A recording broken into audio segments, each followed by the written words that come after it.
My name is Sarah, and I recently turned 30. I've been married to Joey for a year and a half. When Joey, the man I'd always wanted to marry, proposed, I was thrilled. We both looked forward to a life full of memories, love, and supporting each other. Looking back, those were truly happy times.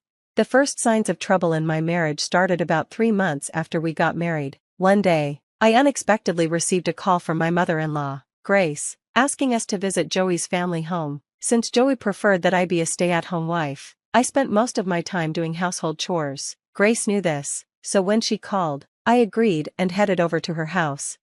When I arrived, Grace was waiting at the door. I greeted her, but she didn't respond like usual. Instead, she said, "Come in quickly, there's a lot I need you to do today," and led me into the living room.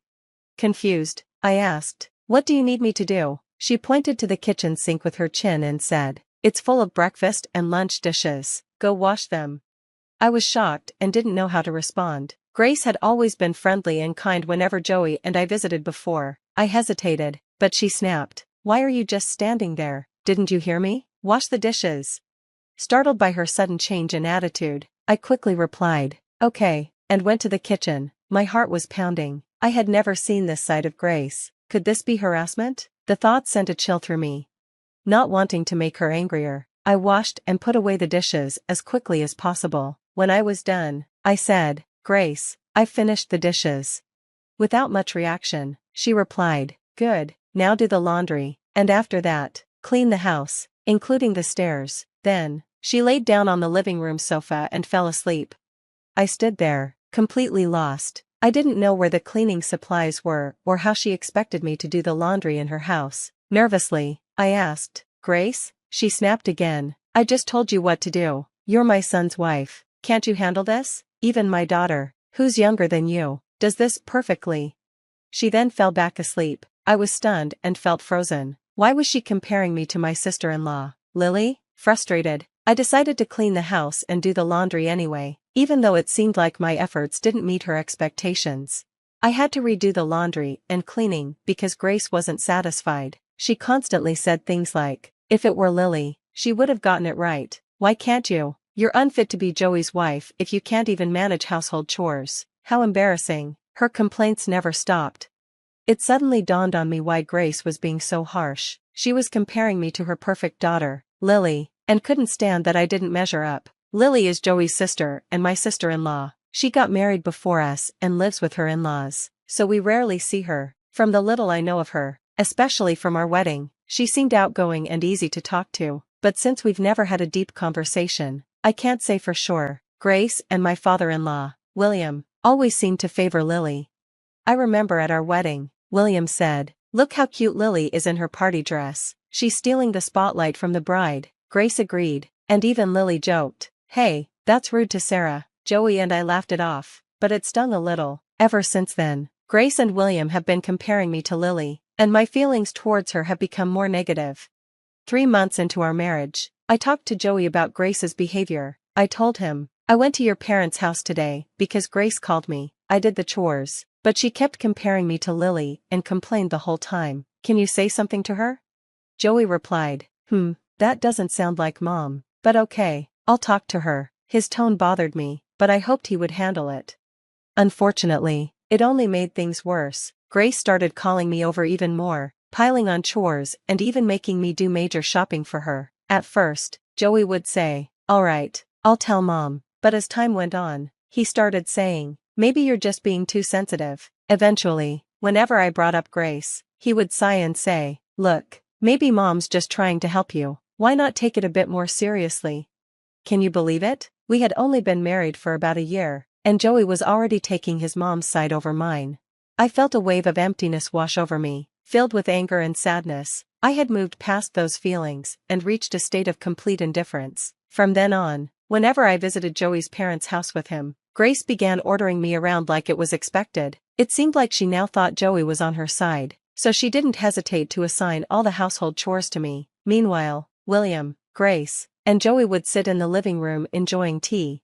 Whenever we ran out of snacks, Grace would say, "Sarah, you're so inconsiderate. If you see it running low, bring some more." Even Joey joined in, saying, "Sarah, more tea, please, make it stronger this time." He had started treating me just like Grace did.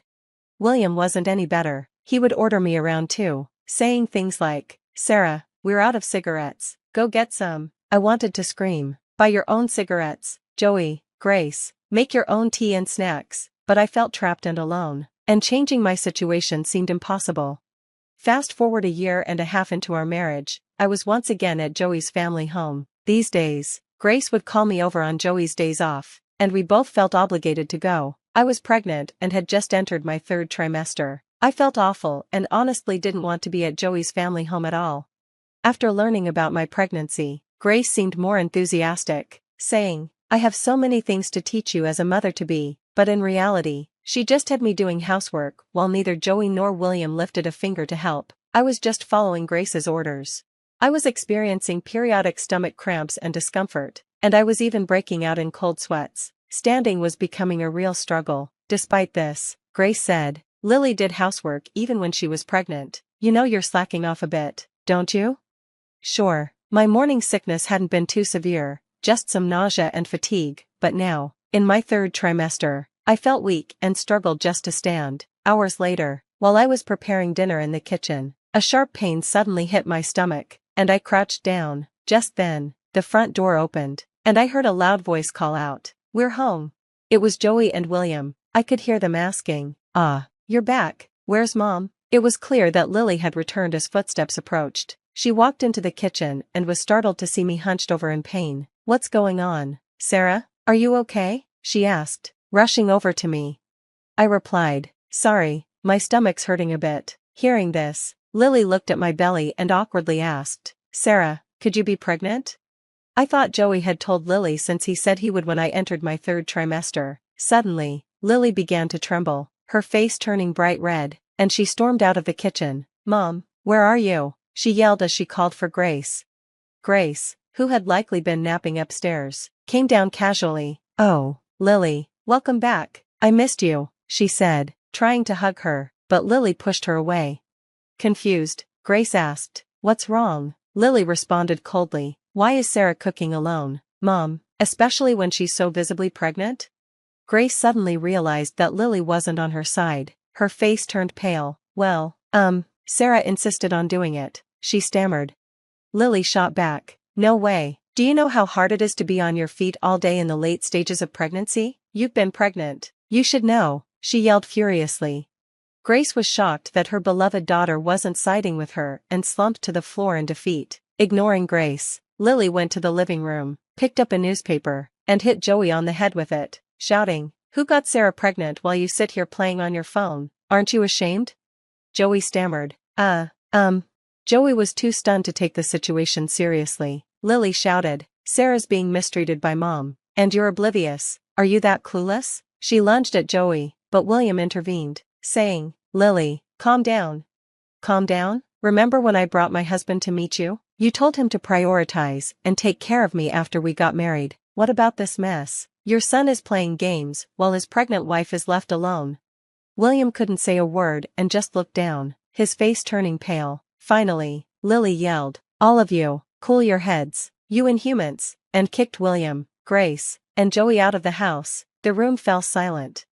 Suddenly, Lily seemed to remember I was there. She turned around and said, "Oh, Sarah, I'm sorry for yelling. Did I scare the baby? Are you okay?" Her strong demeanor from moments before vanished. I found her sudden change in mood so funny that I couldn't help but laugh.